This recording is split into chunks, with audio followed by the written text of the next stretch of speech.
Well, hello, buddy, and welcome to a special live episode of DC Studios Podcast here for Multiverse of Color. I'm one of your hosts, Andy B, as always. And first of all, happy December. We're at the end of this long, very long year, but we're here for a very super special occasion. Our regular host, Vanessa and Jedi Mike, couldn't be here today, but hopefully we'll hear from them shortly about what they thought about this little thing we're going to talk about soon. But I am joined, as always, by one of our other co-hosts, Kyle from the Film Realist. Kyle, how are we doing today? Are we gonna have a super day? Because I can't even contain how excited I am to discuss this, and I'm looking forward to hearing from Vanessa and Mike. But it's so weird. We're in a new era of expected DC things now. Before we really dive into it, and we're joined by our lovely guests, I hate teaser trailers. Like I'm just say when it's coming. Don't show me anything because I was more excited for this announcement or when the movie was announced than I think I was anything else in the slate.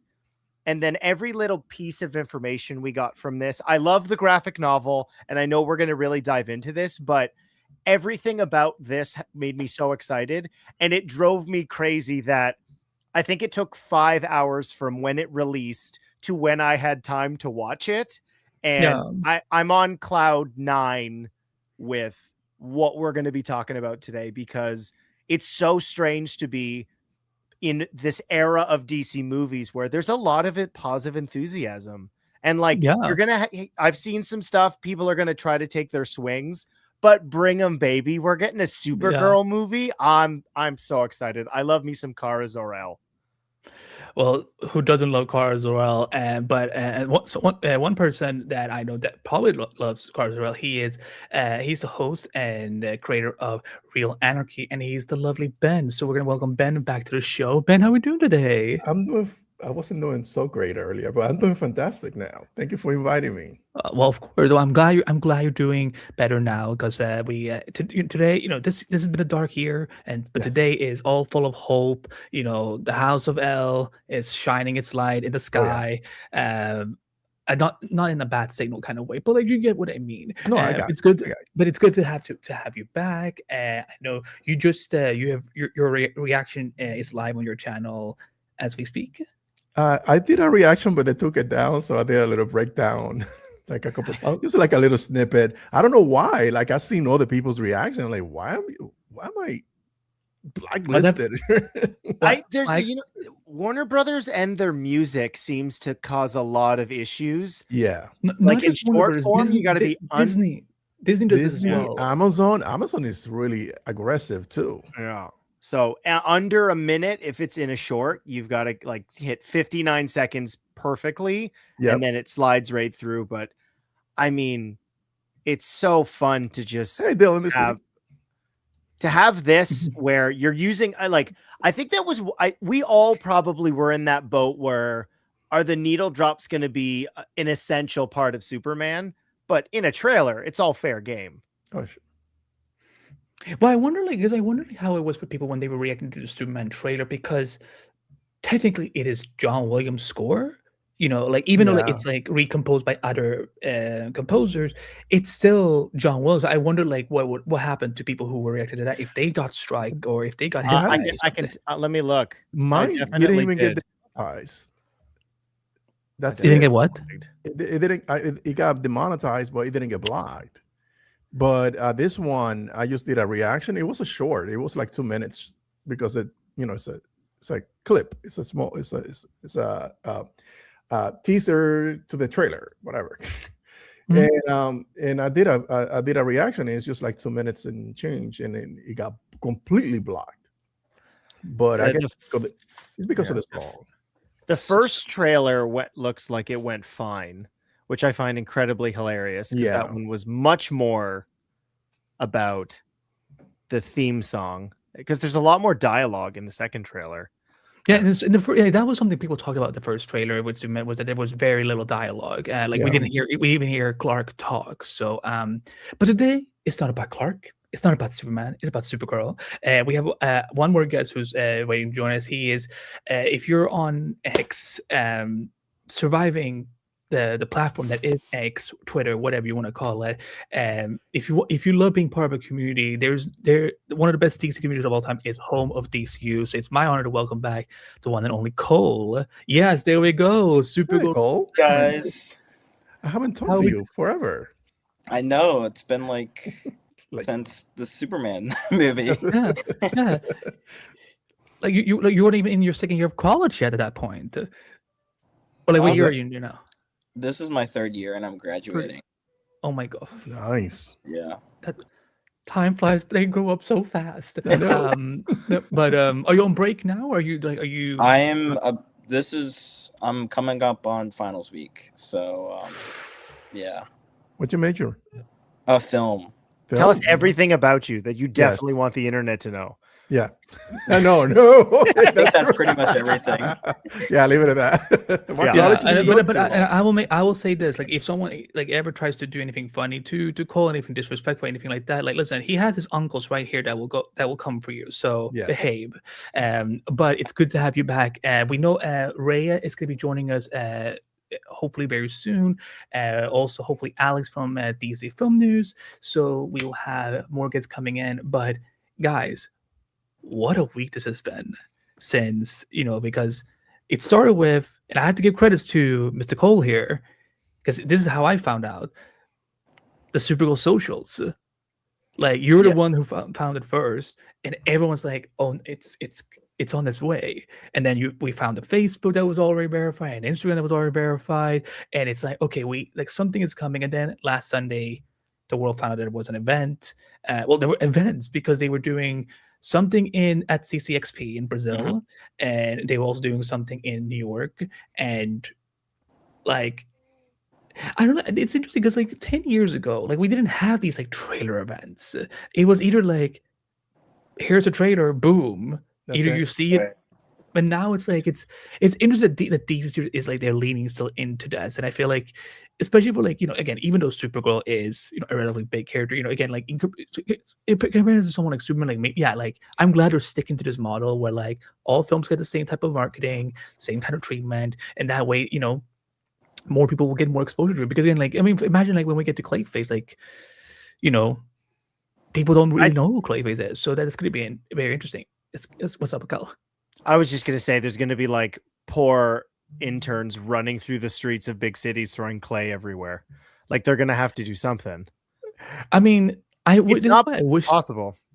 It's why I wish the movie came out They in do that October. with those horror films. They do that. They Mhm. do that. Because I remember, which one was it? Smile, that they have people on I think The it was in the baseball games. baseball fields behind Yes, the dugout with yes. this big. Yeah, so I thought that was They did clever it with marketing. They did it with it because they had like little Red like, balloons. Right. Yeah, the red balloon. balloons. Yeah, the red balloon. Yeah. And if there's something that Warner Bros. Is really, really good at, it is. I Marketing. mean, it's horror. Selling It's themselves horror. as a studio. I just realized we have. I a didn't think we were record gonna these- get there this fast. Yeah, I know, Yeah, right? yeah. It only took Kyle less than 10 minutes. 9 So- minutes, 30 seconds. Well, there you go. Rachel, good to see you. We are so ready for the summer of Supergirl. It's really the super saga under its way. And but yeah, this week, like the trailer finally released. I mean, first we had a teaser for the teaser trailer. Yeah. And then we got the teaser trailer today finally, and we're here to discuss it. If you guys haven't seen it, I don't know what the fuck you're doing here, but glad to have you here. But again, it's on the DC YouTube channel, so go check it out and come back and then join us for the discussion, because my God, there was so much in just because again, this was a 2-minute and 2 seconds trailer, and there was still so much ground covered. So let's just start kind of with just general overall impressions. We'll start with the youngest, with Mr. Cole. So so no pressure, but He could be well, really old in school. Why would you assume that? Maybe because maybe he's reminded me too many times that I'm older than him, and that's why I'm like, yeah, there's no point of me even like trying to pretend that I don't know how old he is, because I'm like, I'm angry. Like you were in, like when I was in high school. Were you even born? I don't even know. I'm I don't guessing think so. Cole was born in 2002. Nope. Younger. Like- Damn. Yeah. Oh, oh boy. So anyway, Is that too young? Cole. Let's not be ageist. Cole, what'd you think of the Yes. trailer? Yeah. What did you think of the trailer? Okay, so it very much felt like a standard comic book movie trailer, whereas Superman's was it felt more emotionally driven, and this felt more like action driven and sort of like what you see with the comic book movie trailers. I don't know how I feel about that, but I think visually I really did like it. Um, I think I have some thoughts on Krem's design, but other than that, I had a good time. Ben, how about you? Once you were finally able to see your trailer, like again, like how do you stay on social media? Because I don't, you saw the trailer. No, I didn't see the trailer until sometime around 3 after I picked up my daughter. That's when I saw the trailer, and I did a reaction because today was a really bad day at work. But I like the aesthetic of one of the things that I remember James Gunn saying, and I actually sent him a message on Threads since he likes to answer to my questions. But I He asked, does. He yeah. does.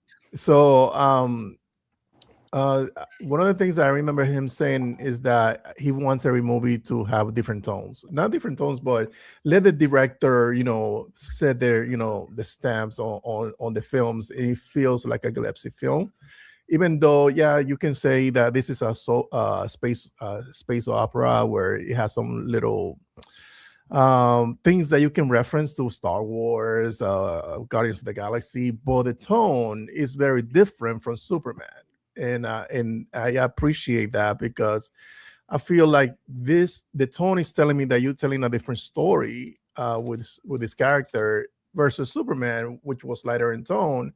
The kind of story, hopeful, the beacon in the sky, whatever, that James Gunn was trying to do. And so I appreciate the tone a lot. That is drastically different from Superman. It looks very grounded, and even though it's like a space opera, but when she's waiting for the bus, that's where I was like, is this Star Wars? but if it looked good, it just looked crisp. Everything about it looks good. What's another thing? We'll get to Creme also, because that's the only thing that I'm like, what the fuck is this? Can I curse? I'm sorry. Yes, of course. Yeah. Okay. For our, What the for our fuck listener is viewers, this? cursing Yeah, is allowed on the show. that was the only thing that, and I could be wrong, because I'll dive deep into that later on, because I don't think it should be a big deal, but I have my reservations about the way that he looked on that trailer. Before we continue with Kyle, we do have another guest joining us, because I promise you all, this is not a dudes fest. Like we're like, there's all perspectives coming. I was about to leave. Yeah. No. Don't talk about food. I have not been feeling well today, and like anyone talks about food, I'm just like, no, I don't want to grow an appetite. I But shouldn't I tell you wasn't about the talking about nachos I had food. for dinner. yeah, I wasn't talking about food though. touche. If you are following Multiverse of Color on YouTube, TikTok, Twitter, Instagram, Facebook, and you've been following our shorts, you will know this next person that's about to join us. She is the amazing voice and our social media coordinator, Rhea. Hello, Rhea. Welcome. How are you? Evening, y'all. Thanks for having me on. Of Sorry, course. sorry I'm running late. No. Listen. It's all good. We barely scratched the surface.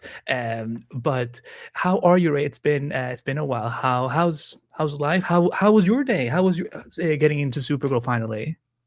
I'll be honest, I only just barely watched the trailer a couple times before hopping on. I was like, "Oh man, what am I even gonna like talk about?" And I feel like I've been a little bit out of the loop as far as like the day to day, you know, leading up to this moment. So I am trying to, reacclimate and, get on, the hype party train, bus, whatever we want to.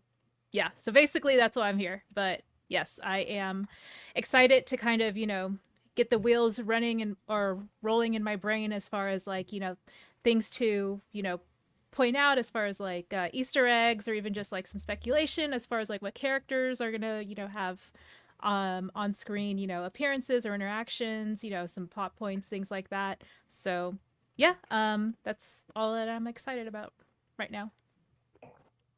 And Kyle, your overall impressions of the Supergirl trailer, because I know you were texting me saying that I can't watch this until I get home, and I'm like, my God.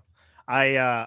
I was dodging. I mean, you know what? I think as somebody who's lived through all of social media, its infancy and whatnot, I knew the smartest thing was to just not open social media after 12 p.m. Eastern, because I'm an Eastern Standard boy.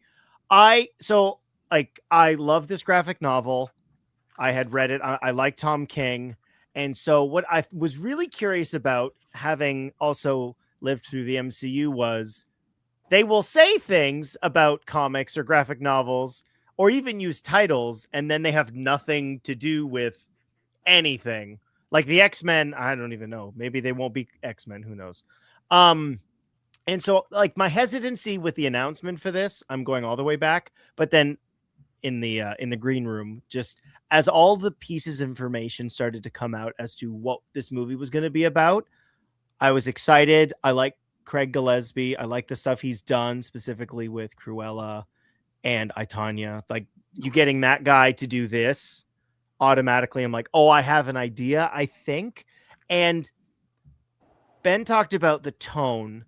And what I love so much about this, and Cole, I'm going to disagree with you a little, outside of it being to like a record or a needle drop. What I think this does so well is this pitches exactly who this Kara is. If you watch the Arrowverse stuff, like, she's much more akin to who Clark is, in at least prior to Superman and Lois.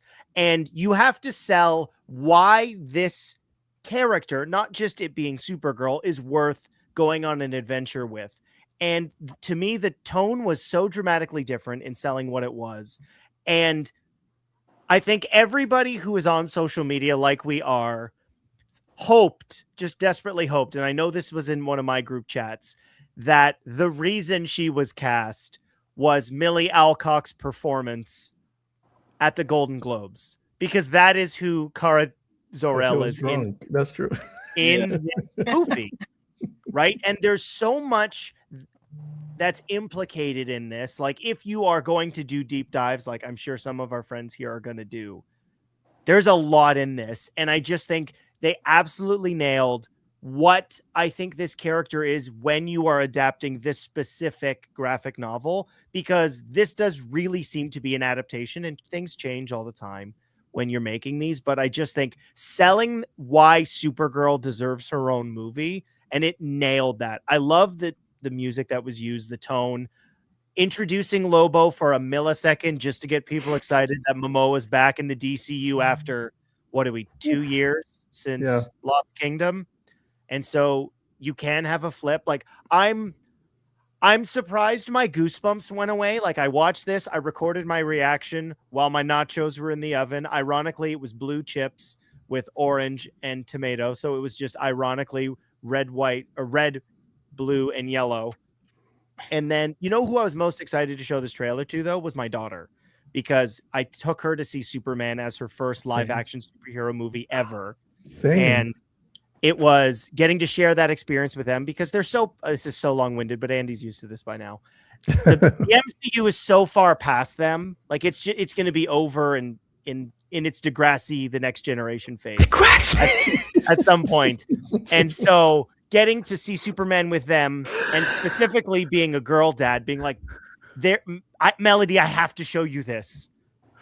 And it's everything. Wait I love. the fuck. No, I'm sorry to interrupt you. What is your daughter's name?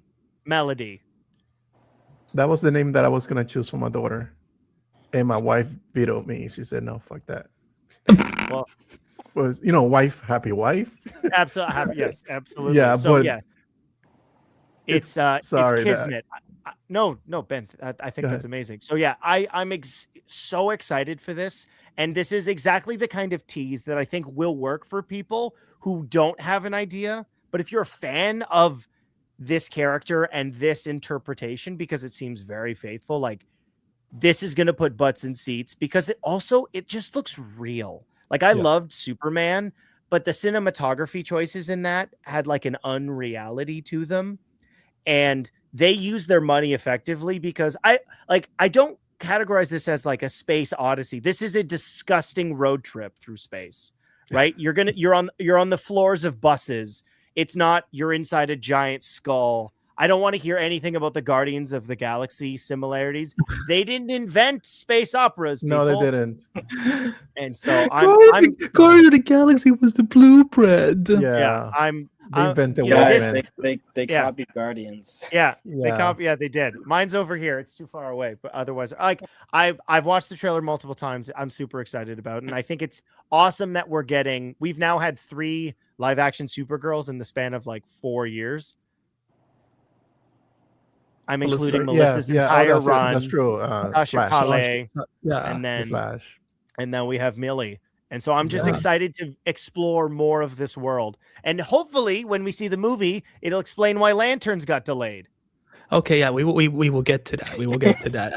I want to read through some comments first. How's it going? I think are we talking about lanterns? I'm sorry, I was gonna make no. We will talk about lanterns. Like okay, guys, go ahead. Later. I promise this is a Supergirl discussion. Yeah. Just gonna go through some quick comments from Hunter Iggy. What up, fellas? Hello, welcome. Good to see you. What's up, Hunter Iggy?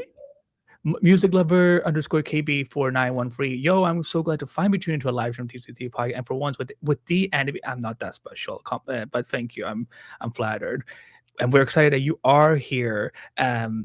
That you are here with us. Allison, listen.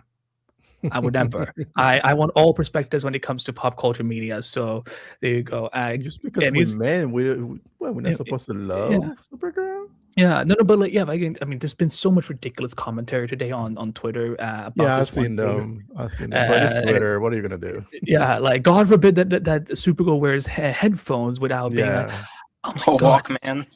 God forbid a female drinks have a shot in a bar. Like, what the fuck? Clearly, they've never seen Raiders of the Lost Ark. I started watching the trailer earlier this afternoon, but I didn't get to finish. Just watched it all the way through, and it was so cool. I'm hella excited. We're glad to hear. Oh, marketing is working. Kevin Feige, you should try that sometimes. Dallin Marvel says, doesn't write comics anymore. They don't market them. How would I know? That's true. That's what? Good point. I just bought the hardcover deluxe edition of Supergirl Woman of Tomorrow today.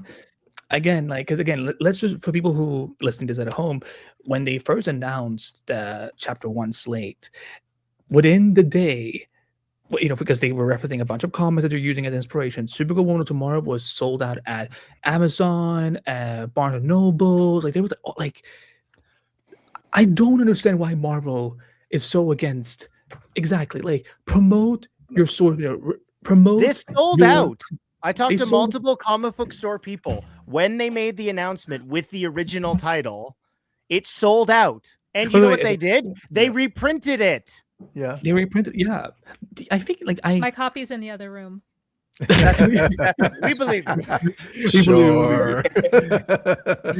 No, she's just ordering right now, like on instant, like Amazon is out of stock. But yeah, no, but again, I wish they would do it and promote more comics at Marvel, because I feel bad for those creators. From Supergirl in the Arrowverse was literally Girl Clark Kent, which kind of off, though. I love Melissa Benoist as Supergirl. Yeah, I mean, I like Melissa as Supergirl. I think the show just got sadly worse in the later seasons. But I think she's one of the best. I mean, the thing, we've never had a bad live action Supergirl. Every Supergirl we've had, despite what the film or the part has been, the actress has always been great, and they've always get delivered. So there's that. Buck Rogers was the blue princess. Mind the gap. You're technically not wrong. Yeah, you're right.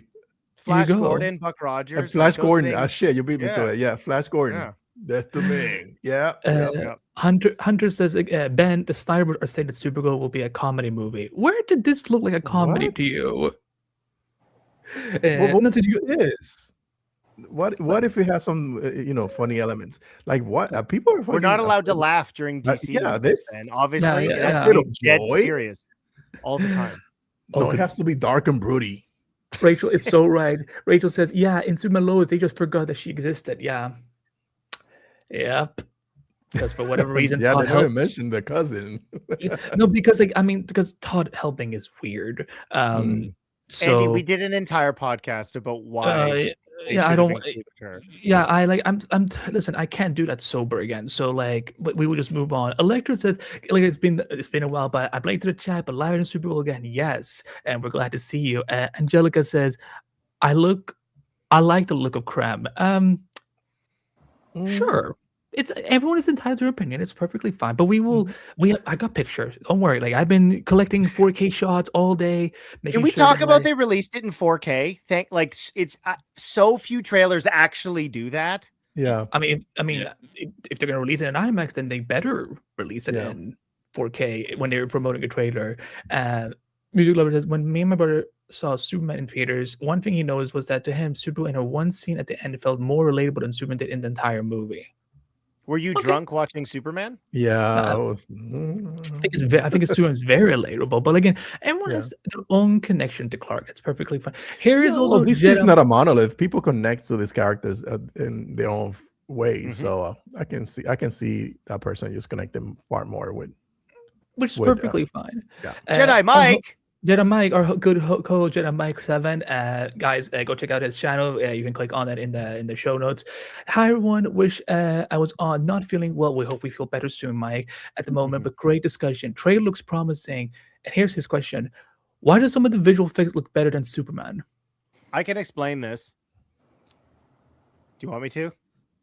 Well, it's the choice of the lighting makes a big difference. Like Yes. everything with Superman in the sky for whatever reason, and I'm not super saying exposed. it's super overexposed, which when Yeah. you're doing that, it adds an unreality to it. And I Yeah. think the choices that they use when we see her abilities, she's either standing on the ground or there is particulate in the atmosphere. So it allows the renders to be slightly lower grade, which means you can add more intricate detail to whatever you need to be. And the choices as to when we use them, like one of the most classic things we've all seen with superheroes is when they fly at certain speeds, they break the sound barrier. The best way to illustrate that in here is she quite literally blows through the atmosphere upwards. So the Yep. trajectory of her speed is much more relatable because you are seeing the laws of physics be applied to.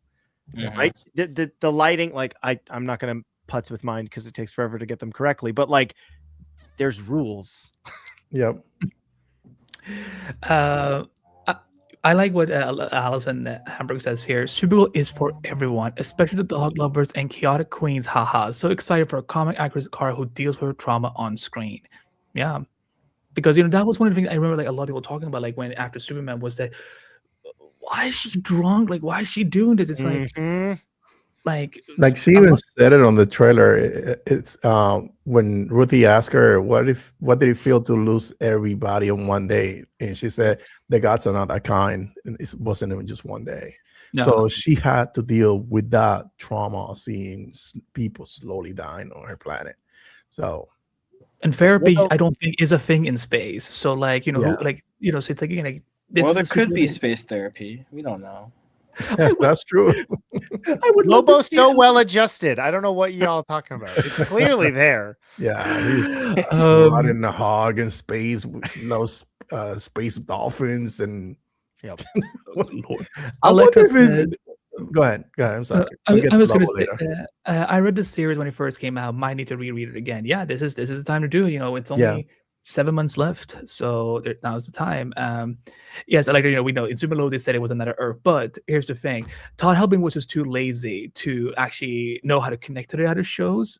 So he was just like, "Nah, I'm just gonna lie to the audience for a whole year, and then next year I'm just gonna be like, we weren't connected." It didn't even make sense. Andy, we can't do this. We can't. No, we do can't. this. No, I can't do it sober. No, Can't do it. Well, Um, like my mind is thinking, yeah, they connected. They just didn't mention anyone else. No, yeah, because they but- spent. I can't. Yeah, Okay, it's okay, like, this is this is our It our sounds like trauma. it's a touchy subject. No, not Oh. you. Todd Helbing in the CW did. Music Lover just wanted to clarify. That was my brother's opinion, not mine. I really liked the movie. It worked on the whole. So there we go. But let's get into specifics. And I feel like because I think we have a lot of good things to say, but that's why I kind of just want to get to to death. Oh, Um,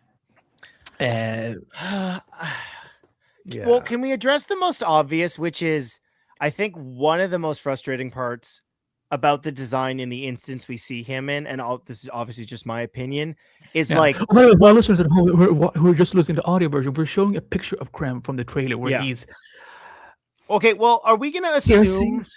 people have read the book? Because, like, this is one of those things where it's like, if you've read the comic, you know what the story is. And in this introduction to him, like, it might as well hold your hand and be like, that's the bad guy. Right? Like, because in the comic, he don't look like that. Like, it does seem kind of like beating the audience over the head. The bad guy looks scary. Well, in the trailer, they didn't make emphasis that he was the bad guy. So, it's like they show all these Ravagers. Just get it. They show all these It's the characters. Guardians of the Galaxy. Yeah, I'm just led joking. by Sylvester Stallone. I'm just joking. So they show all these characters and they show him. So, like, if you're watching from somebody who hasn't read the comics, they could think, oh, there's just another random guy from that bar fight scene. But that's the comparison. yeah, There we go. The reason why I do not like that design at all, I do not like it at all. And I will give it a pass because he's running away from Supergirl and Ruthie, so he could be changing his appearance, try to make himself look different so he doesn't get spotted right away, that stuff. So I'm gonna give him a pass. I'm assuming that's what's happening. But I like the idea of having this unassuming man coming into a farm and then have this farmer greet him into his area, into his space, and allow him to stay there and then get betrayed. Because to me, it feels like that's something that is in it's something about seeing somebody who seems normal and having some insidious darkness to him. And that's what I saw when I read the comic. It's like, oh, he was just an unassuming guy, but all of a sudden, like, holy shit, he stabbed him on the back. So I like that. When I saw that they cast this individual, I was like, oh, he looks like him, and he looks like a guy that could play this nice guy, but all of a sudden, this darkness takes over him and does what he did. And spoiler alert to anybody who hasn't read the comics. I don't remember. I think it was the Green Mile that I was watching. That bit that I don't know if you guys seen it, but at the end, they show exactly what happened, and it was just just an assuming guy that comes into a farm. The guy helps him, gives him food, let him stay in the barn, and he helps around the house and all that stuff, and he does what he does, right? So that was like the thing that messed me up about that film, because you trust people, but sometimes they seem nice, but you don't know people really, so that's what I was like. I like that character to remain that way. That's why when I saw that, I was like, oh fuck, I'm not a big fan of this. Well, I want to because I want to turn to Ray, because like again, like with them doing these changes, do you think it could maybe be because like they're trying to lean as much as they can into the whole space alien atmosphere? Because again, it's like because we know that this will mostly be in space. So again, like we're most likely not going to see humans, and so what would humanoid like looking people They look did look like in gingers the dirty. Just say it, Andy. They did space gingers dirty. Wait, listen, this is all we're seeing. Like gingers dirty. Space gingers. They do gingers dirty anyway. Like every ginger character in the DC universe gets, swiped by one of us. He gets. Listen, Iris was Candace Panashe. She dyed her hair red in the later seasons, so like it's possible. But going to Ray, like, how did you feel about when you could you instantly tell that's Krem, or were you kind of like that's supposed to be Krem? I didn't read the source material, so I'm sorry I can't really comment on that too much. This is all new information y'all are sharing with me right now. Okay, but for someone who hasn't read the comic, how does it look to you? Like, does it look kind of like, oh, this is just a little bit too much, or is it kind of like, no, this would make sense if you're running into someone like that in space? from watching the trailer with like zero context, I was like, oh, okay, this is probably. It was hard to tell, like, if this was going to be an antagonist or if it was going to be like some weird offshoot ally or something like that. So I kind of got the sense of I didn't get a sense of the weight of like who this character was necessarily from the trailer. So unfortunately, I didn't have that like oh whoa like moment other folks may have had.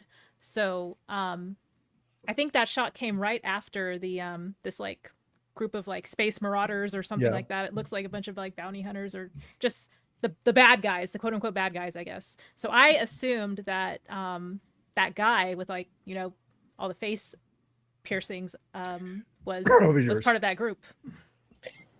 So yes, that was the impact of who that character was didn't hit me because I didn't know. So I just assumed that was one character that would have more of a presence and interactions with Kara and the other characters within the movie. So like kind of like the main bad guy, but like it wasn't explicitly given, just outside of like that one like, close up still frame that we looked at. So yeah, that was my take.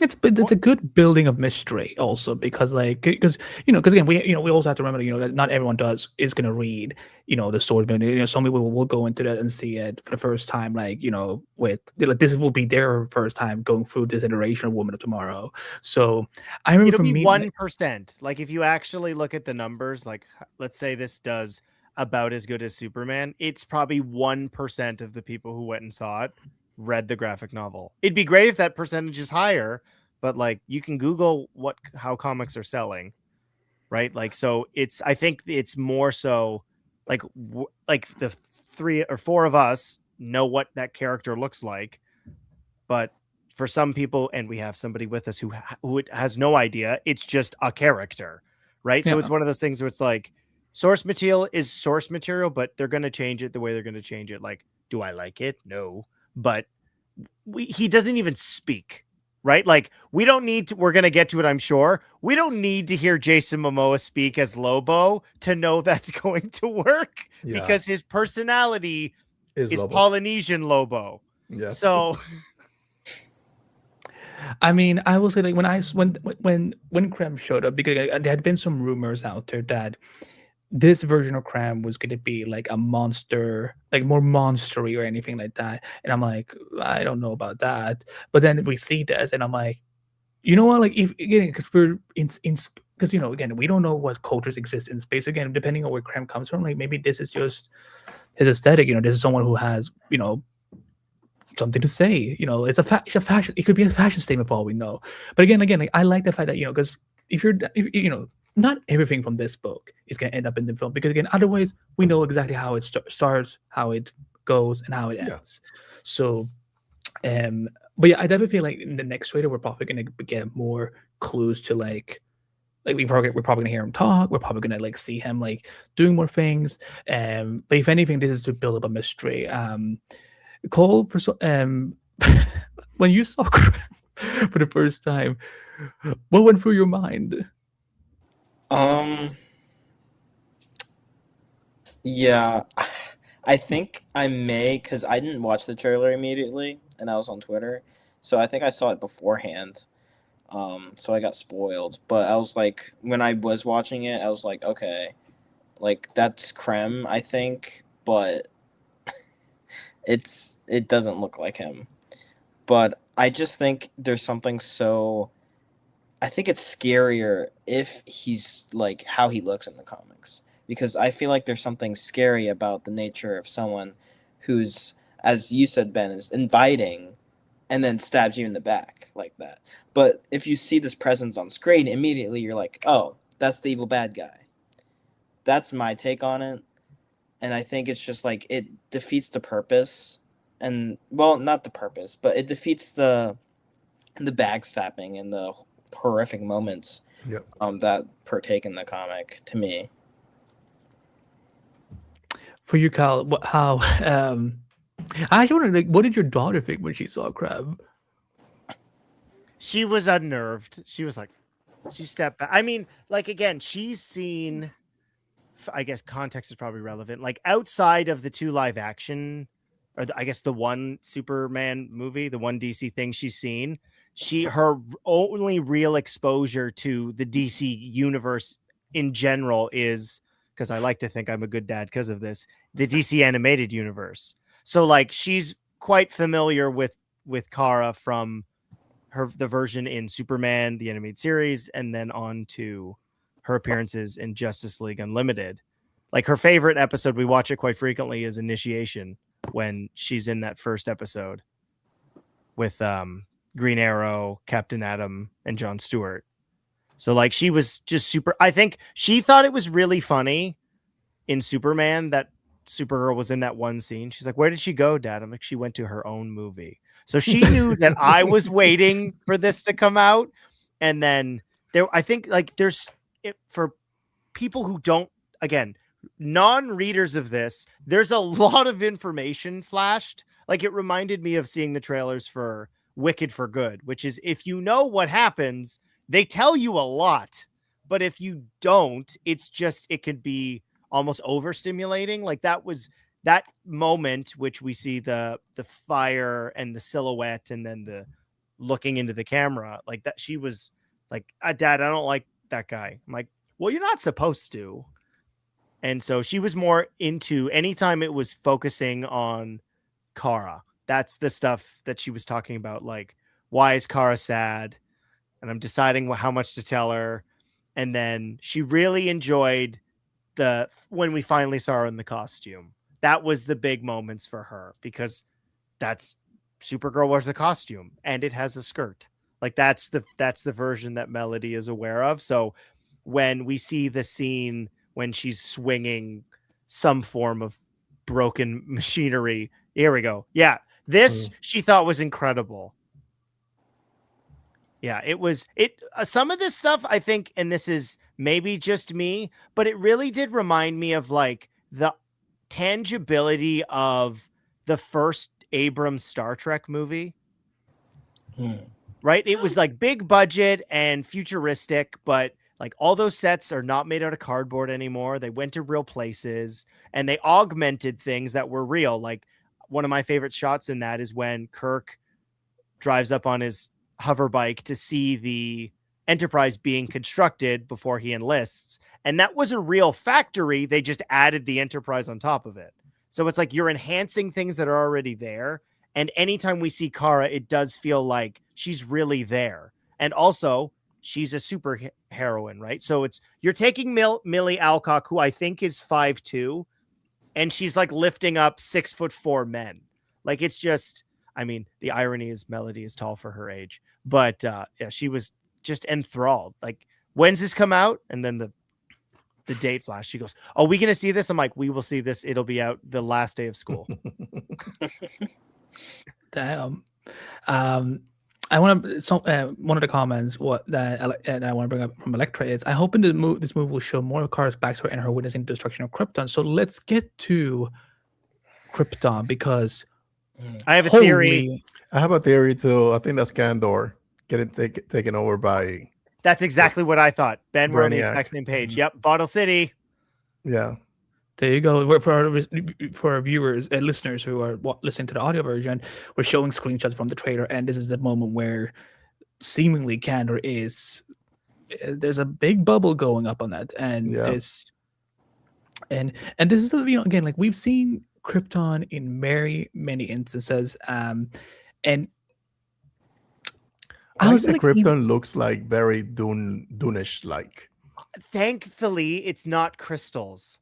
Like that was, we talked about the Superman trailer, and one of the things that I was most curious about going into that film was the reliance on the John Williams score, right? That we all hear that music, your brain goes to Superman, it puts you at ease, right? Because the song is 57 years old, right? At this point, like we know this music.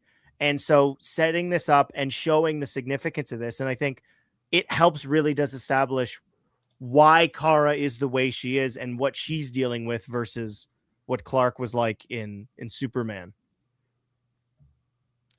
Yeah, Ray, I want to ask you. I mean, I'm sure you've seen a lot of Superman media before. So, again, after seeing the Superman movie and getting a little tidbit that we had about, why Jor-El and Laura sent Clark to Earth, and now we're seeing a little more of Krypton through Clark's perspective. What was it like seeing this kind of getting a little getting a little tease of that we're fleshing out the Kryptonian mythology in the DCU? I think I was still in a not super sure where my eye was being drawn towards as far as like where I should be paying attention or what context clues I should look for. So I didn't have any like I guess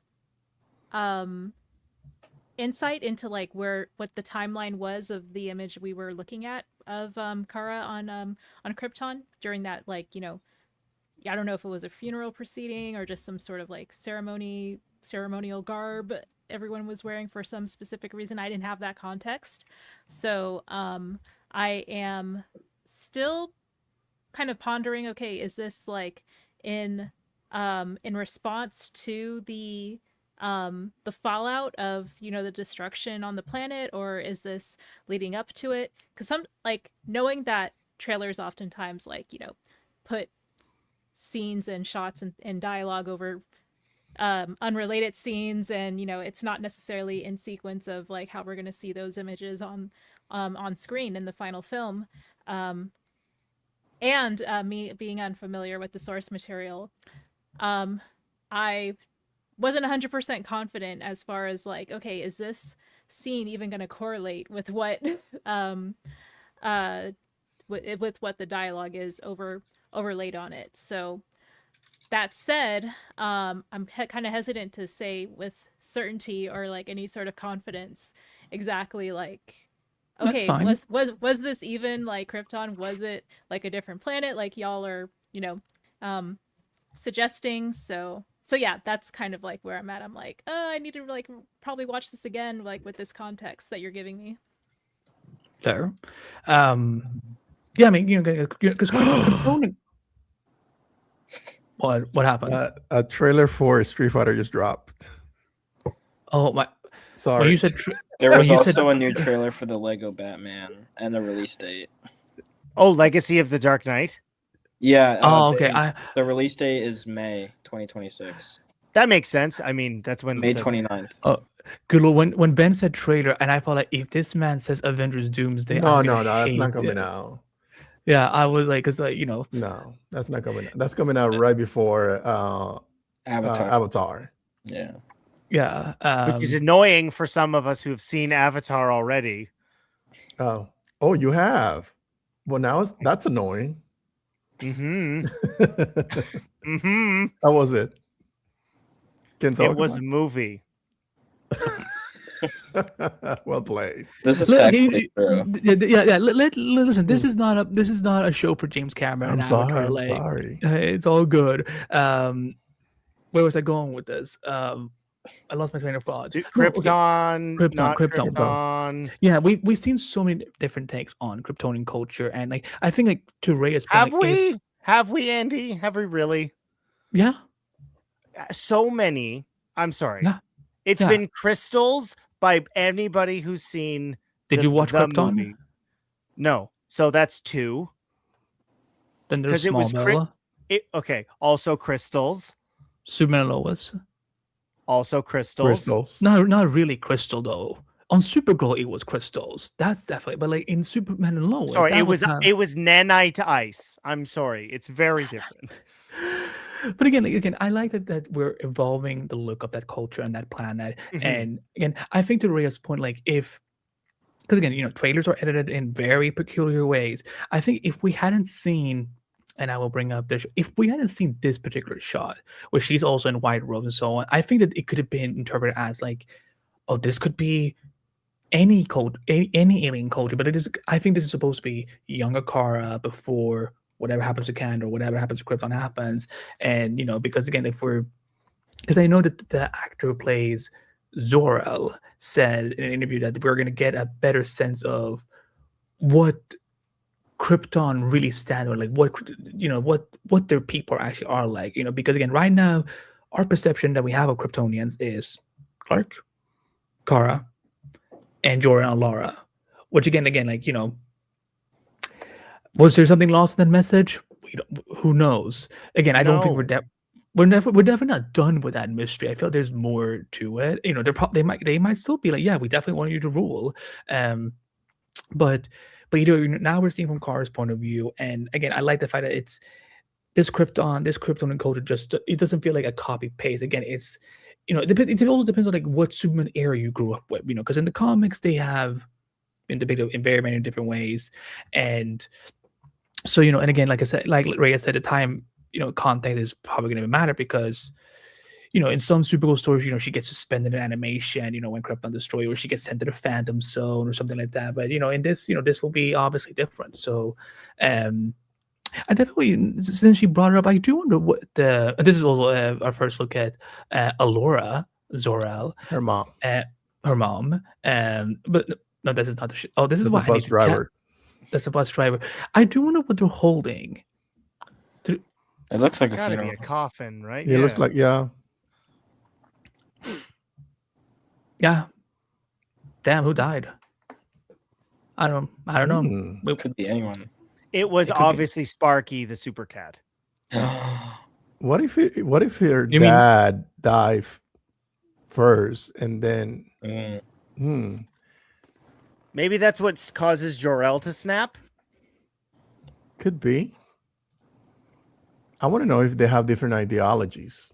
Well, I don't want them going back on that idea because it would feel like such a waste of what Clark learns from Martha and Jonathan. That is true. Like, Did you Fair right? point. Like, sorry, go ahead, Andy. did you mean Streaky the Super Cat? Streaky, yes. Well, he's got a lightning bolt on him. I'm sorry. Well, no, but like, because I know our friends at Supergirl Radio would murder me if I didn't correct you, because I was like, Sparky the cat. I don't think there's a. I always screw up his name. He's in like an episode of Superman the Animated Series. But go No, on, I go think on. that's important because one of the most it's one of the funniest parts about the Kryptonian anything, just their society and the politics of it, was in some version there's always a person, doesn't necessarily matter who it is, who's like, hey, the planet's gonna blow. And they're like, nah. And to have I think it is interesting depending on how far we go with this Superman saga. I mean, we all know Brainiac's coming, but are we going to get more inclinations into the political aspirations of different people? Like, is this an instance where maybe Jor-El and Zod were much more aligned than we've ever seen before? We know, like, on the complete flip side of it, something I hope doesn't come into this particular DC universe is we know some shady stuff about the Waynes. Like, I like that we're not always capitulating to these parents have to be these beacons of the best people possible because it makes their offspring less interesting. Yeah. Yeah, And no, I like the idea of their parents being complicated individuals because that's what life is. Just having, Right. parents we are just people try to make the best out of it and try to give you the best advice. And I like the idea of they having this conflicting relationships, whether it's with a Kent, well, not the Kents, with a House of L, and I want to say, because the thing is, I want them to, touch up on all those things and go into Krypton and have that little back and forward. Listen, the Krypton is gonna blow up, or I don't believe you. That's not gonna happen. Because I don't know if you watch the science bros. They're always fighting with each other because each one of them feel like they had the best idea of what's really going on, like with science, and having the same debate in Krypton. To me, is a little bit fascinating. Well, it could also be that in this iteration, it's what if, for example, let's say Zor-El dies early, and that's what gets Jor-El to snap. And again, maybe Laura wasn't so much on that deep end, but she kind of just starts to follow his ideology, making sure that maybe one of them is really, really bad, but the other one is kind of like torn where they stand with and what message you're going to send to to Kal-El as the planet is dying. Mhm. So again, I feel this is going to be a story that we see across multiple projects. Like I feel like like by the time we get to Man of Tomorrow, like, it's not going to be done. Like I feel we're going to still like see that Krypton was very complex, and I like the fact that it is not just that they were these holy saints, like again, because again there's been a lot of takes of Krypton where, like Kyle says, someone usually will try to warn them, like, y'all, this planet's about to die, and they're like, no, you're crazy, they're trying to gaslight them, like, no, you don't make any sense, and they try to silence them. In most cases it is usually Jor-El. So one of the comments I want to bring up that leads into our next discussion point from Angelica Kate, the cinematographer they hired was the one who worked on Ex Machina and Annihilation, because y'all, Yep. this cinematography, Looks good. holy God, I'm gonna just for our listeners bringing up shots right now, like where cars literally flying into space. This is again, okay, this is the wrong shot, but this is a mood. No, that's the best shot. What are you No. talking about? That's the best shot. Again, like this doesn't just look like copy paste. James Gunn's Superman. Again, like this No, feels yeah. like we're in outer space, and you know what? This is why I'm glad that we didn't really, because again, when the film was in production, there wasn't a lot of. There were leaks. There were things that we saw through set photos and set videos, but like, again, they maintain a lot under wrap. Like, I think like the one thing that I think There we was also like one leak, and it was that final. I think it was one of the final. I think it's We've this seen right here. This Yeah. set, right? We saw Yeah. this set. Yeah. yeah. He's swinging around. That's the scene that was leaked Yeah. from And it like was a on the drone out. or something. Yes. Man, remember when drones weren't a thing? Or like, like you could actually have like a secure, like again, because I was like, how is this like? And then someone was like, that's a drone, and that's how they're getting to. I'm like, this feels like such a gray area that's so messed up. But this Can I ask you all a question about this? Because I've Sure. always found this incredibly interesting. Like, obviously, people have different opinions, but I've never understood wanting to know everything, because it just completely dilutes the experience. Like, Yeah, it does. there's been things that I've found out ahead of time, and like sometimes you're like, yeah, fine, if it's just going to be like, look, this guy's here, or this character, or this anything, and it means nothing, like, you're fine. Like this. Sure. But again, context to that means everything. Like, if a character, so like I'll use an example that's on the red team. If Andrew and Toby just were like, we were also Spider-Man, and then they left, like, knowing they were going to be in it would mean nothing, because all you get is the 5 seconds of euphoria. Like, hey, look, I was alive when these came out. Sorry, Cole. And then, but they do something with it. So like, if you were spoiled by maybe one of the worst kept secrets of all time, that they weren't in it, or that they were in it, like, that matters. But like, look, there's a set we have no context to. I don't understand that at all. I've never understood it. I hate I remember seeing that clip, and you're right. Context matters, because to me it just didn't mean anything.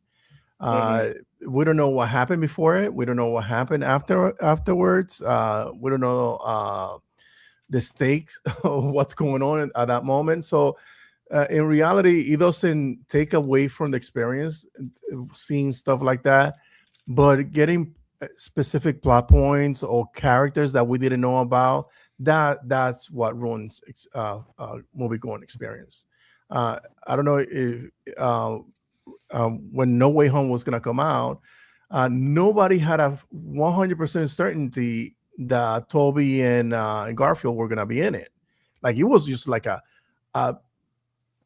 rumor that was like 99.9, but we didn't have any level of 100% certainty that it was going to be a thing until what's his name, John Campea posted those images of all three of them. So when I watched the movie, it's like it robbed me of that little experience. Like, hey, there they are. So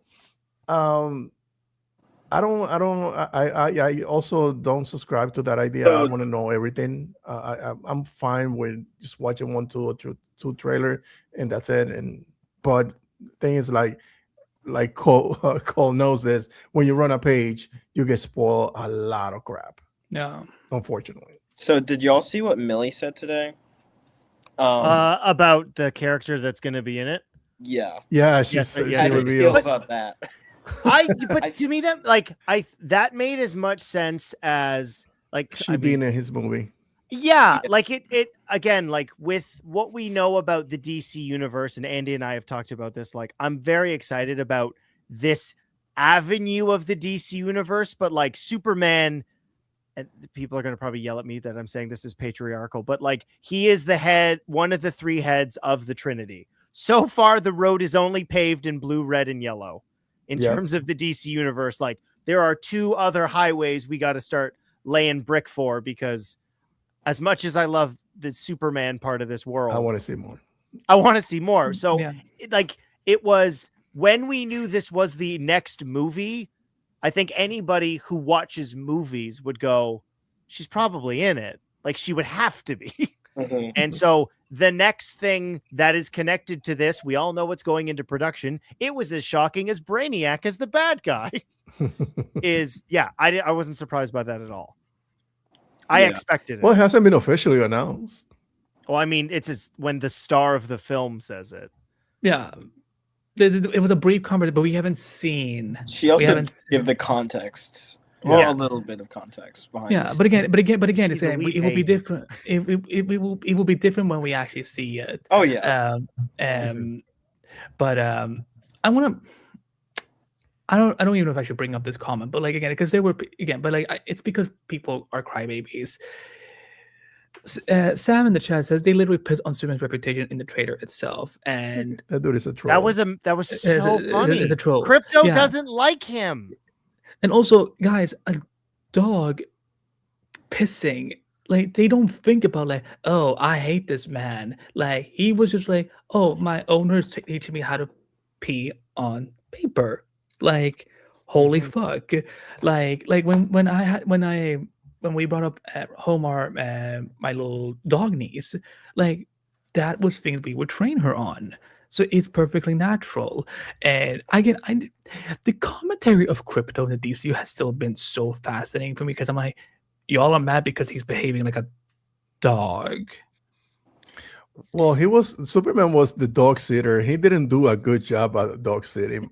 It wasn't his fault. It is No, abundantly it wasn't. clear. But Clara is a bad dog owner. But he put the dog in a couple of predicaments, so probably he has some memories of the stuff that he dealt with. So you never know. Maybe he has some issues with Superman. I wouldn't wish it was just Henry Cavill Superman. I love Henry, but it would have really gone nuclear if it would have. I mean, yeah. No, what you know what went nuclear for me was this. I love dogs too. Like I'm like, look at him. Like, look at this. The fact that this is all CGI, I don't understand. It's like this, like here we can explain it. They're given time to finish the CGI. Yeah. This movie's been done shooting for like what? Oh, we at 10 months probably by now. Yeah, and we got 6 more months to go. They wrapped in May. Yeah. Okay, so the movie will have a full year of post production. Like this is the best thing for the industry over a year that actually has done. Yeah. It will be over a year because it comes out in June. So by the time it will be in 13 months. 13 months. Because again, I know she hasn't read it. So but again, nobody don't ruin it. But Rhea, when you are you worried for crypto? Like after seeing that, like just someone who hasn't read the comic, and again, like comics take really wild turns. But how did that make you feel? I'll be honest, I'm not the biggest crypto fan, so I'm not really on the I hope crypto's okay. That's not where my brain is right now, unfortunately. Interesting. You're not I a actually you're not a love- I dog love that- person. You don't like me, Rhea. Look at my face. You don't like me. I see people. Are you not a dog person, Rhea? Oh, I'm a cat person. See, Ah, that explains it. I am not a dog person, but that's only because of bad dog owners. I have to context for okay. this. that's They have true. bad dogs. I've had bad experiences with dogs poorly trained by people. Yeah. So I have an indifference to canines. So like it's a objectively it's a cute non-living animal that happens to be in the film. You don't think I'm real, Kyle? I'm so good. Oh, I stop. know he's not real. So do we think they're gonna do it? I do. No. I do. I do. No, not. I don't think they're gonna do it in the way. Not to that point. Yeah, and It won't be that that- severe. No. Yeah, that's exactly. Because otherwise, Well, Melody's gonna have questions after this film for you, Kyle. Well, I will see it first, as I did with Superman, and then I will decide. Or maybe they'll get the Kyle edited version when it's available on home video. Gunn did say this is going to be more disturbing than Guardians 3. Ooh. more. Because they're gonna kill off a main character instead of just having everybody go their merry way and not be a real conclusion. Probably. I don't know. I don't know. For the record, I loved Guardians 3, but the Yeah, I ending love But Guardians. he Yeah, said me it's like too. more darker than Guardians 3. It So was a little maybe- bit dark with the Okay, here you animals. go. Electra. Let's see. Electra makes sense. I'm a cat person too, but I think Crypto is cute. Stop trying to throw her under the bus. She Yeah, Electra. doesn't care about crypto. Yeah, Jeez. It's fine. It's fine. You The made it voice abundantly of clear. Multiverse of Color I doesn't want like to. crypto. It's listen. We don't I Let's- broke him. I win. for disclaimers. I've never asked her to do a short on animals. So again, everyone is entitled to their opinion. So leave Rhea alone. Yeah, because let's leave her I- alone. She's the only because- girl here. We're always ganging up on her. Yeah. Jeez. No, I agree with her. Like crypto as a character, he's fine. Yeah, I'm either way. So the next thing I'm going to show for everyone is so that just for disclaimers that this is definitely not a shot from House of the Dragon, and this image took me so long to brighten up like crazy because we have our first look at Jason Momoa as Lobo the Bounty Hunter, and he's literally in it for 2 seconds, He's maybe a real 3. bastard. I don't think he was even in there for a second. But Not like- even for No, a second. it's 2 frames. I mean, 'cause I Probably. had to pause because I was writing this about this on at screen today, and I had to pause and for him to get a good shot of him. Because again, there's it goes so quick. I'm like, no, I need your eyes open because he blinks and walks in, and I'm like, but he looks so good, y'all. He was there for half a second and he was trending above Supergirl at one point.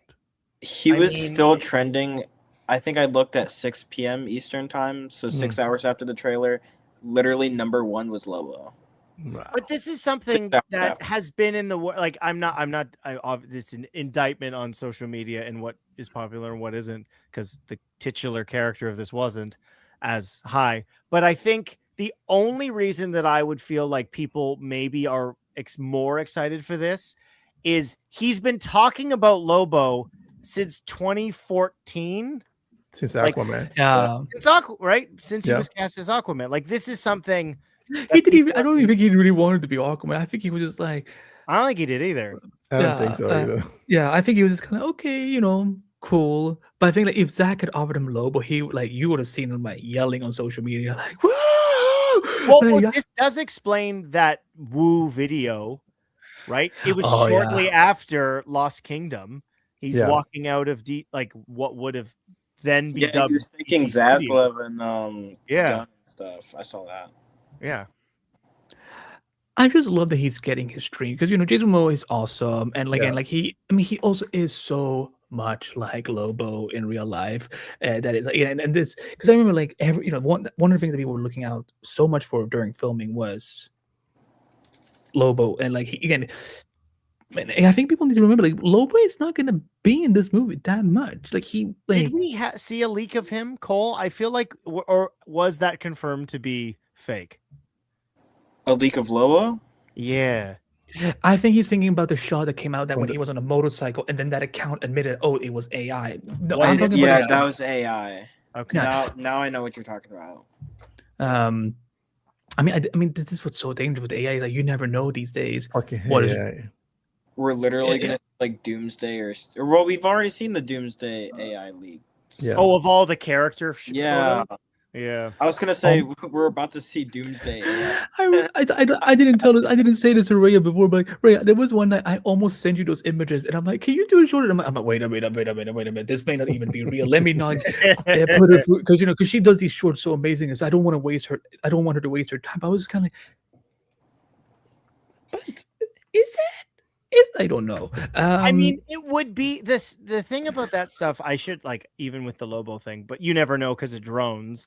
But why on earth would they at this point take those character solos, like the character posters?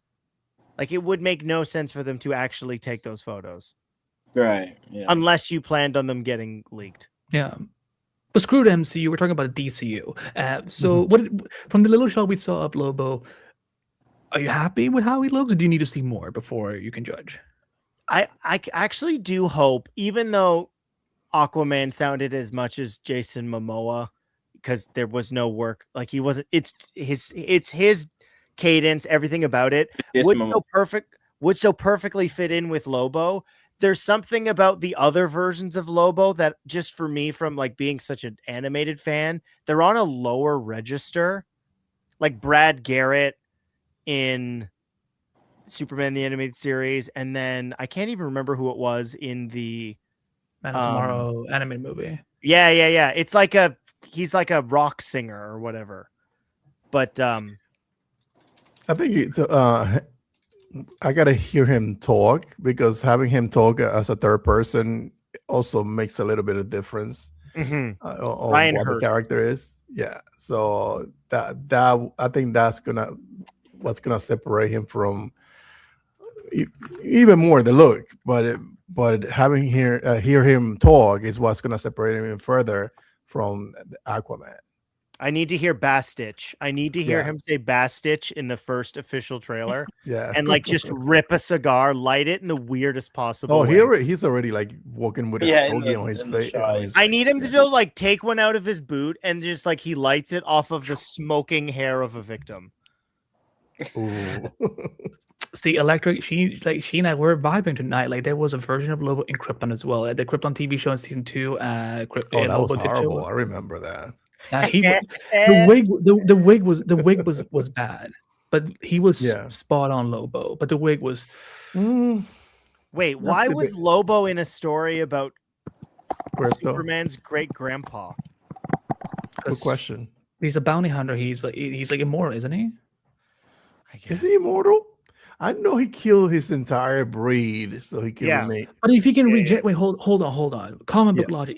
If he can regenerate himself, somehow he must be able to like live. I got a feeling that was one of those what's the name of that show, Gotham type of thing, where they introduce all the Batman villains for no fucking reason. I even mean, though they didn't- I love Krypton. I love Gotham. So you know. I'm not, yeah, but it's still, it was weird to see every damn character when they were supposed to appear when Batman was like in his year 3 or something like that. So, but anyway, so yeah, I thought that was one of those weird characters that they introduced in that Well, and- show. I mean, to Lobo, I think what's incredibly fascinating about all of this stuff is like Tom King's been like, well, we wanted to use him. And so I think that's one of the things not being in the book that I'm really curious to seeing, like, how does that weave into the story? Like, I can kind of craft what I think would make the most sense, but I really hope in terms of this character, it's minimal amount of screen time, but like Glenn Ross is the hell out of this. Like, always be selling, always be bastitching. Like, that's all really you need from this character, because you don't want to have him in it too much to sort of pull from the other stuff. You see, he's supposed to play because according to wasn't he supposed? Because I think what's the name of the bounty hunter that he uses in the comic book? I think that's who they're gonna use as Lobo. Which the That's what bounty I hunter didn't spend too much time in the story, so it will make sense that he's. Go ahead, Cole. Oh, I was just like, I heard that rumor, or like people speculating that. Mm. I think that makes the most sense, but again, it's not a big role.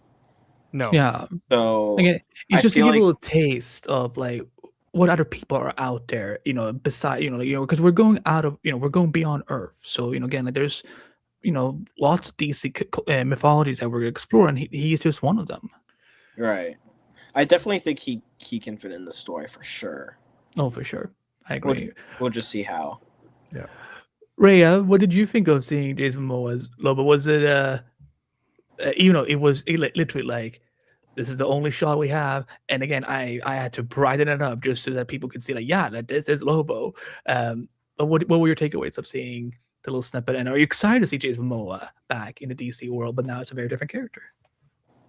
I think because it's been spoken about and hyped up from all the different like photo leaks and things like that, and hype, like it was a little like, for me, it was kind of anticlimactic because I felt like this is probably all we're going to see of his character. This is probably like the majority of of how much we're going to see, because I already know that it's going to be kind of like I don't think this is the right term, but like a glorified cameo, but like there's going to be a character moment of him in the movie. So yeah, I guess like I think that kind of cut the wind under my wings a little bit going into the trailer, knowing that like it's not going to be something to really like seeing Momoa as Lobo. It's like, oh, it's a spot in the movie. Like he's not going to be like, a running, through line that is going to drive the plot necessarily. At least like, that was more or less what I gathered from before seeing the trailer. So seeing it, I was like, yeah, this is awesome, but yeah, I already know he's only going to be in the movie for a little bit, so yeah. If I had to guess, I think he has maybe like 2 scenes in the actual film, and I think he could be one of the post-credit scenes. Probably like the funny post-credit scene that we usually get. Like, we have like the main one that is like, serious, or and then we get to the when he's just like, y'all fucking still sitting here, and then he just like throws a cigarette into the camera and we all burn or something. That I don't know. Like I hate those, if I'm being totally honest. Like if you're gonna do it, I want it to matter. So you were furious when Chris Evans comes to the screen and sits down on the chair, like, so you were No, honestly, yes, because for a while they mattered, and then the irony of that moment in Homecoming, which is when it was twofold. One, it's the worst Captain America costume in the MCU because it's his Avengers suit. And 2, that movie had a timeline issue in the movie about Avengers, which it's Sony, so are we surprised that they completely fumbled? And then we got a decade after that of post-credit scenes that just haven't meant anything. Like the one in Superman was fun, like where they're like looking at the lineup or the building not being 100% lined up. Like that was fun, but the post-credit scene, I think we're all suspecting we were going to get in Superman, just wound up being in the movie with Kara being there. Yeah. Right. So I'd honestly much rather that, like, surprise people with like, it's not even a pre-credit scene, but like a soft ending where it's like, and here's the next thing, right? Like that to me is much more exciting than, obviously you should just sit through the credits because so many people work on these things. Yeah. But this is Craig Gillespie though, right? So it'll be very different to see what he does because James's post-credit scenes in the Guardians ones, outside of the Infinity Stone connectivity stuff, like the ones in Volume 2 were just that was a movie. He said he doesn't want to do that again. Like, no more teaser, post credits. I want to bring up what Mind the Gaps is in the chat. That would be the best choice because Lobo only works when he shows up, does something cool, and leaves. Shouldn't be a main character. Yeah, he should be Space Coulson. He just sort of pops into the different things happening What in the that weird is such a galaxy. wild comparison. Like Yeah. No, it's Colton not. as in Phil Coulson. Yes, who was in every Phase 1 movie. Yeah, but like their vibes are so different. No, the Like- concept of him The coming in and out. concept, not tone of character. Like have Like- I mean, we have Frank Grillo, so that I mean, we ain't got time for what because he's the Argus Coulson, but like our next project after this is Lanterns. Where do most of the lanterns work? Space. They could run into Lobo again. Why can't you? He's a bounty hunter. They're cops. You Yeah. don't think Dog the Bounty Hunter ever ran into the real Popo? I Mhm. guarantee you he did. It just never made the show. Fair enough. I also want to highlight. You know, we get an introduction to one of the core characters from this film, Rufy. Oh, And- Ruthie perfectly cast, by the way. Yeah, like because I was so expecting them to cast someone in their 20s that just looks 16, but like they actually cast like a real teenager. You know, again because Ruth she has a big role in Woman of Tomorrow, so we get a little sense of I love that she gets to be the one kind of like asking all these questions like, what happened to Krypton? What is Well, Superman? narratively, like? it makes the most sense, right? As opposed to Kara just sort of like lying on a bench, drunk, being like, "Oh, my life used to be so much better," or and then bad. like, yeah, perfectly, exactly like this. And then, but you get to have like the relationship between those characters is going to be really fascinating, and I think it's smart to have her be one of the focuses of the trailer, as opposed to just like. And here's some random little girl, right? Like you could Or him. maybe, or like I don't know. You'd have to go back. Did Iron Man 3 include Jenna Ortega in the trailer? Right? Like What? I don't know. Jenna Ortega was in Iron Man 3. Iron Man 3? Yeah, she's the vice, Yes. vice president's oh my God, daughter yes. with no yes. legs. Oh my god, I forgot about that. Yeah, that's true. Wow, they wasted that casting because like Or did they not? Or did they not? well, she's the vice president's daughter. Like she has to like you can't just like retcon that. Or you what, just don't need secret- Jenna Ortega. There's also that. We've talked about how I feel about Wednesday, and this is a DC podcast, so let's avoid that. Okay. He's testing me on so many levels. Like how do you what? I'm not even gonna try. What was everyone's impressions of Rufy from what we got? Raya, do you want to start? I was like, yes, a character who is basically the tell us how this happened. And it's like, funny that you asked. So yes, I'm like, yes, please ask all the questions. I need context. Well, Fair yeah, how enough. much legwork is this going to do, right? Like we talked about what we probably see of Krypton. Like this is going to, it's one of the things about Superman that might have bothered some people. I personally didn't care. I kind of liked the threes, right? In the opening of the film where it establishes like what this world is like, but Yeah. we're not just gonna I not just, tell I just, you. I just didn't like the font. I'm not Yeah, they even could have kidding. used a Okay. little bit better. Because The scratch font that's in this, I use, which I laughed out loud. Like when it started showing the people's but I names, like the font in this because it's so like it fits Kara's like personality. Like it's spray paint. yeah. Right. That's the. Yeah. So no, You know, I like, think it's look out, look up, look out. Cole, as someone who I know I know you read the comics. So like, what was it like seeing Rufy for the bits we saw? It was sweet. I think Eve Ridley is gonna do a really good job. From what I saw, I really much liked. The one thing nitpick, she doesn't have her headbands or her crown. It's like a crownish. Little hoodie. And ooh. I yeah, have a theory and then about for, that. like, I don't know. I feel like that was necessary, but She's gonna get a ripped piece of cape. Or headband. yeah, Yeah. she could put it on in the middle of the film, Mm-hmm. and I'll be happy. Right, because we don't see. There, I feel bad. I don't want to go through like every piece of the comic where I think it kind of addresses when certain stuff is. Mm-hmm. I don't want to do that I mean, for the people who haven't read it. Yeah. I mean, there was one shot that I'm bring up here. Like it looks like she has something Ooh. around her head, like, or unless it's a hair. I don't know. What could Again, it be? The braids, like Yeah, her sort hair's of. definitely braided. Yeah, so that's Also, kinda how good Look is how lame. good that heat vision looks, though. Yeah, it Like, can looks we good. talk about how good that looks?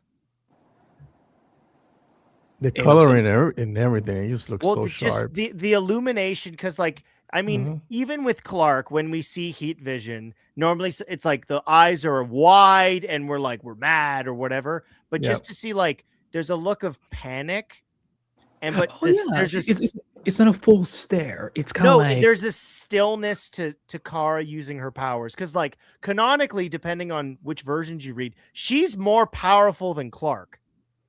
Right? She spent more Sometimes. time on. So like, I mean, this is the stupidest thing because it's all science fiction, but like the science behind how he's able, like we all know the red sun stuff, but he was a fresh out of the womb baby born on Krypton. So his Kryptonian biology spent maybe a year on Krypton at maximum. Sometimes it's Months. like months before he's sent off to Earth. She's in her early 20s, or depending 23. on she's well, 23. so so likely, like I'm just basing this on Supergirl's generic history, she was probably 13, right? Because that's the whole point. She was supposed to look after Clark. Yeah. Mm. Right, so she's trapped for some period of time, or maybe she was 20 and she's been like, who has any idea? This is all speculative, but she spent way more time on Krypton than Clark did, right? Growing up there. So in theory, she would potentially have more exposure to yellow sunlight. Yeah, and that's the thing. Like, why when people have this conversation about like, oh, Supergirl, how can Supergirl be more powerful than Superman? It's like, but she has, because she comes from the culture. Clark is Kryptonian in blood only, but like he see himself as like he consider himself as human most of the times, in depending on what story you're looking at. What are you laughing at? I was gonna say that's like me with being Chinese, where it's like I'm Chinese by blood, but Canadian by mostly culture. But like, I think that that wasn't was even not. I think it was not a racial thing. It was a more I belong in this planet because I don't know Well, he being doesn't think of himself as Kryptonian. No, but Yeah. he thinks of him as a human being, meaning that okay, you migrated to this place, you grew up your entire life here. This is the culture that you wait, know. hold on. You're saying that Superman is an immigrant? Yeah. So You know who you are. You know who you that's are. why he identifies with that more, and that he couldn't say that I'm just as human as anybody else because this is where I live my entire life. This is what I learned. This is the upbringing that I was given. So I cannot really identify with Kryptonian, other than whatever relationship I had via FaceTime with my parents. Yeah, like there's a pivotal moment in the trailer where like when Ruby asks Carl like what is Superman like, and she says he sees the best in people, whatever. But then Carl goes, Yes. I see the truth. I think that's why Ruthie is so important because I think she's going to be a plot device to show a drastic difference between her and Superman. This is how you learn. Oh, okay, this is the things that makes them different. Superman sees everybody beautiful. She sees the world for what it is. People are not just one thing. Nobody's just one thing. People are like she doesn't see the world in black and white. In black and white. No, she sees people for like like any normal individual will like give you give you a chance, and then sees you acting weird. Like, no, I'm gonna step away from this individual because this is gonna be trouble. So I think that's like the normal way of seeing things, and that's how she views the world. But while Superman, it's like everybody's beautiful and like what the fuck. Well, one shot I think that I want to bring up that I think speaks so much to like again that she's not just this drunk party girl, but like that this is someone who is traumatized. We see her flying to space and she screams because that's probably I'm familiar with that scream. I'm familiar with that scream.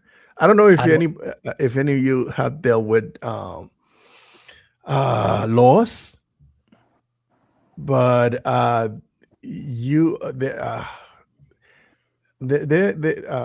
I lost my dad a couple of years ago, 3 years ago, and I remember more than one time I told my wife, "Let me go. I need to go get something," and I just wanted to get in my car and yell and scream out of my lungs because there was something like there was a knot in my throat that I couldn't. I don't know why. Like I wanted to cry, but I don't want to cry because I don't want to be in like weeping There's all the more fucking recovery time. time from crying.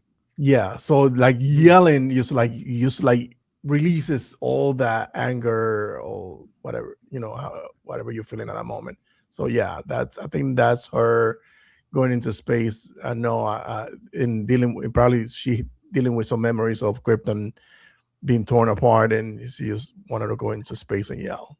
I mean, I think this is gonna be a story that also, like, I think this will be very much something that tackles PTSD. Oh You know, yeah, oh 100%. like PTSD, because like again, for the bads of the Supergirl TV show, did one of the best episodes in season 3 was when we see, and I don't think we've ever seen a Kryptonian in live action have, like, she had a full-on panic attack because she's blaming herself for thinking that Mon-El is dead. She's like seeing this perspective, like, oh my god, he's in the ship, and like, oh my god, like I sent him to his to a doomed fate and whatever. And because the thing, like, just because he have these powers, it doesn't mean that they don't get fucking anxious or terrified. Well, we saw that in the first season as well, when like with the red tornado. Was that? I don't think that was a panic attack. That was just her being angry. I know. She does the solar flip. Yeah. Oh, there we go. Thank you, Rachel. Season 3, episode 2. Yeah. See, this is what I was doing the Flash podcast, because I could, I don't remember half of the things that happened on Supergirl, but like, if you ask me about Flash, I can be like episode 18 of season 7. But yeah, I feel like we're, again, like, this is what I'm really enjoying with the DCU is that, because there's still the whole discussion of like, oh my god, did James Gunn nerf Superman? No, he didn't nerf Superman. Like, he is still, again, this is a Superman that is cool. What is it? The second or third year as being Superman? Like, what's it like? He's in the third year. Sorry. No, my question was like, how many years has Superman been? How many years has Clark been Superman at this point? Like 2 or 3 years. Like, he's still relatively. I think new. it was 2 years. 2 years. Okay. Yep. So there you go. Like, again, like I like that they're a little more flawed to them, but like not about their power, but more so that they're flawed about what petrifies them. Like, how do they get trauma? How do they deal with grief? Because otherwise they're not interesting characters if we don't see them that way. But I know, Ben, I know you have to jump off momentarily, and I think this could also be a good place to wrap, because I think that we've covered most of the trailer. So what if we just go around the table, just any final thoughts we have on the trailer, and then we can sign off from there. So who wants to start? I'll go first. Sure. I think the Ben bringing and us talking about the screaming is kind of what I love so much about this character, and I think what is encapsulated in this trailer is we are going to see much, like, we saw this from Superman, and I think for a lot of people that was what was so refreshing about that character. Like, he was, yes, of course, the Boy Scout, but we understood the methodology behind why Clark is the way he is, and have him battling with that identity that he has imposed on himself or thought he was given. And what will be, I'm really looking forward to this specifically. And I just keep thinking about that shot and the anecdote that Ben shared, where I can only just imagining what this scene is going to be for her, where we are going to hear her screaming until she gets to space. And like, because right, in Alien, in space, no one can hear you scream. So like what that scene's going to be like, I think if you don't love Kara now, from the other interpretations, like I'm it's a safe bet for me that you are going to after watching this. 100%. And to piggyback on that, the composer of the Game of Thrones guy and Iron Man 1. And Iron Man 1, yeah, that's true. Just thinking about we're eating well. We're eating well. Oh yeah. So thinking about the composer, I was thinking because that, I think, like the way the way that they cut the trailers, We don't know what's really happening, but you can see that little shot of her breaking through the stratosphere and then going into space. And we don't know if that's connected and that something happened. Yeah, that something happened and she was like went into space because she just wanted to yell. And we don't know how emotionally that music is going to connect us to that character in that moment and whatever she's going through. Those are like the little nuance that we don't know anything about, and I'm really looking forward to seeing, even though the movie is supposed to be short. But that's a discussion for another day. I'm also curious on what kind of the balance will be between needle drops and the actual score. And that's something Superman, opposed to what James Gunn usually does, it was very much less needle drop and score heavy. And I wonder if that'll be the same here. Is the director known for the needle drops? Because I don't remember. There's a few in I, Tonya, Cruella. There were a few. Oh, that's true. Yeah, but that balance in Superman was nice. Like you had two songs that really fun. What was the other one? Punk Rocker. Right. Yeah, you're right. Yeah. I wonder if she will have something like that in the end of her movie. But Rhea, any final thoughts on the Supergirl trailer? Yeah, now y'all are making me try to give context around why they picked Blondie Call Me, because like that song was used for another super unrelated movie from the 80s. So I'm just like, wait, so you're gonna I'm all American about, Gigolo, subversion. right? Yeah, and I was just like, okay, I'm cool with like, subverting stuff, like, because this is like pretty much a 180 from that movie, at least like so that being kind of like the, I don't know if like theme song is the right word, but like, the specific needle drop song for that trailer. I'm interested to kind of like go back and watch it with like some context clues of like, why is it this song? Like, so yeah, that's where I'm at. Like, as my closing thought. Gonna go back and rewatch it after this podcast. For me, I'm excited. Supergirl is finally getting, a good movie made, because we haven't had one since 1984. And like, Helen Slater was never the problem. She was a great Supergirl, but she had very, very, very bad material to work with.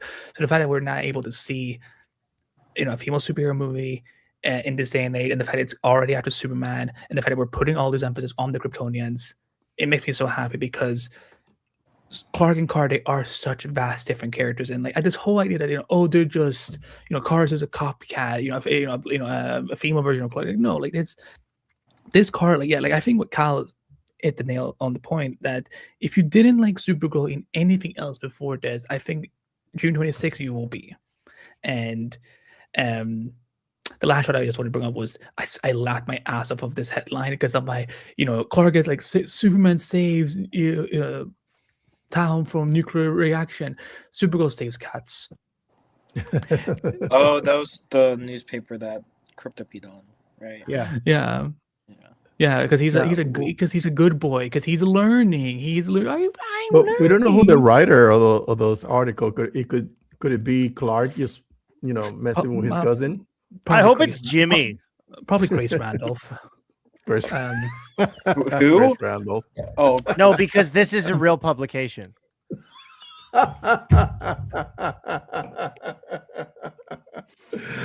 Well played, my friend. If that was Jimmy writing that story, I might. Again, still hasn't taken a single photograph in the DCU. Maybe in his spin-off show, which we will talk about. He's got 0 bullets in his head, so I think he's doing okay. 0 bullets in his head. Batman. Oh, damn. Sorry, was that too quick? Cole got it.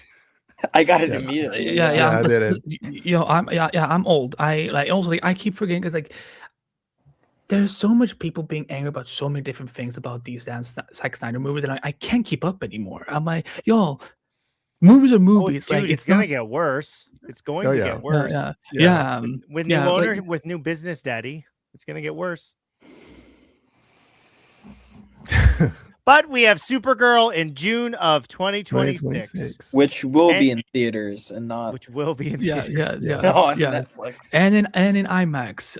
That was Ooh. cool to Yep. see. But to everyone in the chat, first of all, thank you so much for joining us and sharing your thoughts about the Supergirl trailer. And this will probably be our last episode for the year because holidays and or slash me, I'm just gonna be sleeping for like 4 days, and then I will wake up and be, oh, it's the new year, cool.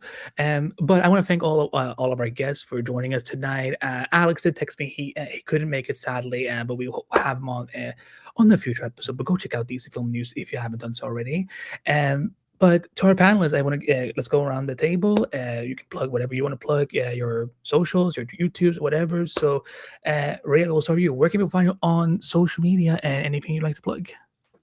Yeah, at Glimmering Harpy. That's pretty much my handle across YouTube, TikTok, X/Twitter. All my links are hosted over on Twitter. That's probably like the best hub for you to check me out. And from there, yeah, I'm just happy I could, join y'all for the discussion. And yeah, that's about it.